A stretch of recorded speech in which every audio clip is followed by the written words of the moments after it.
Good day, and thanks for stopping by GardenStateWeather.com, New Jersey and the Northern Mid-Atlantic region's weather news portal.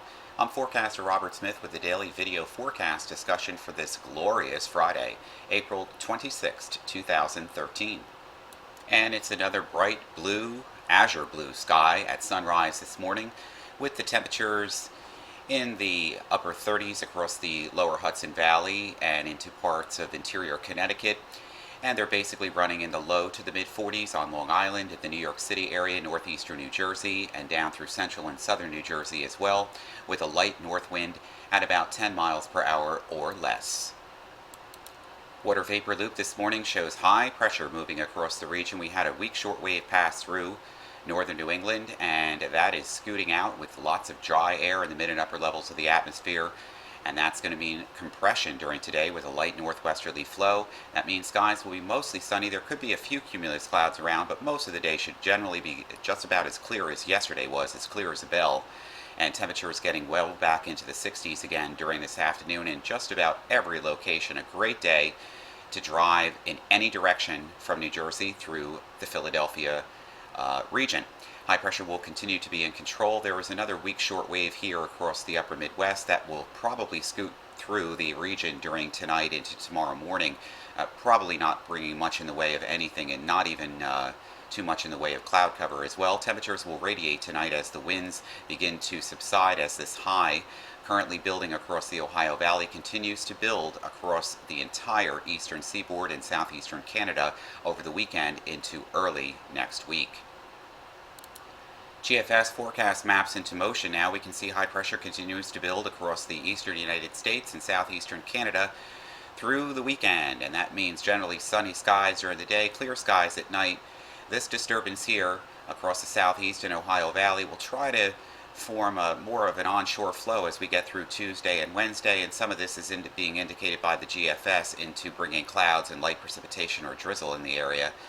And then we are having this upper cutoff low spinning to the southwest of the Ohio Valley, and the models are having a hard time figuring out exactly what to do with this as we get through late next week and into the weekend, where we're going to have more of an onshore flow across the region, and we could have spotty periods of drizzle and low clouds and fog at times, especially during the morning hours. We just don't know at this point the depth of the marine air mass and its orientation to our region from probably about Tuesday on through Thursday or Friday of next week. So it's not going to be cloudy and raining all the time. In fact, it may not at all, but there could be sufficient low cloud and fog and even some spotty drizzle and light rain.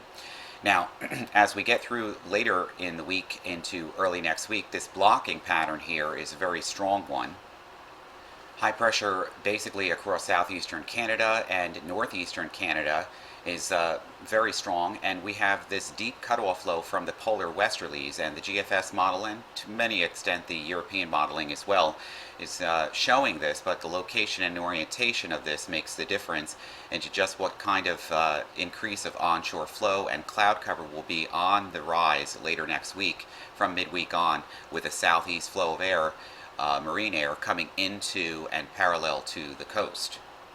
Once again, last night's European and GFS 500 millibar height anomalies is showing the large blocking pattern here across most of Canada, actually, with a ridge across the Hudson's Bay and into Atlantic Canada, also showing this on the GFS model as well.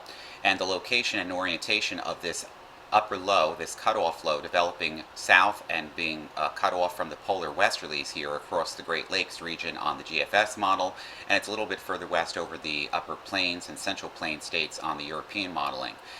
What this is going to mean is that we're going to have an increase of southeasterly winds, but we just don't know the orientation of how this will actually play out on surface features. So there could be an increase in cloud cover and light precipitation from midweek on, but at this point, high pressure at the surface and aloft should remain across the region until then, with very pleasant springtime conditions.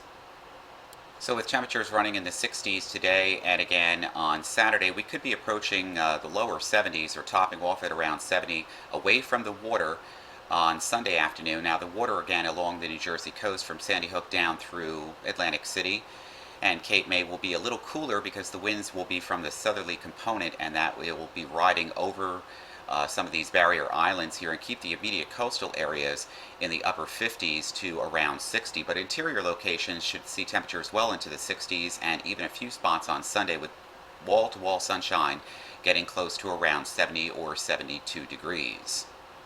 So once again, the only thing to say is to just absolutely get outside this weekend and take your allergy medication, obviously, but do enjoy this fine weather because we deserve it, and we haven't had it for quite a long time, at least in terms of a stretch of time period where the weather is or going to be as pleasant as we will see over the next couple of days. So for GardenStateWeather.com, I'm forecaster Robert Smith. You make it a good weekend. We'll be back bright and early with you on Monday morning.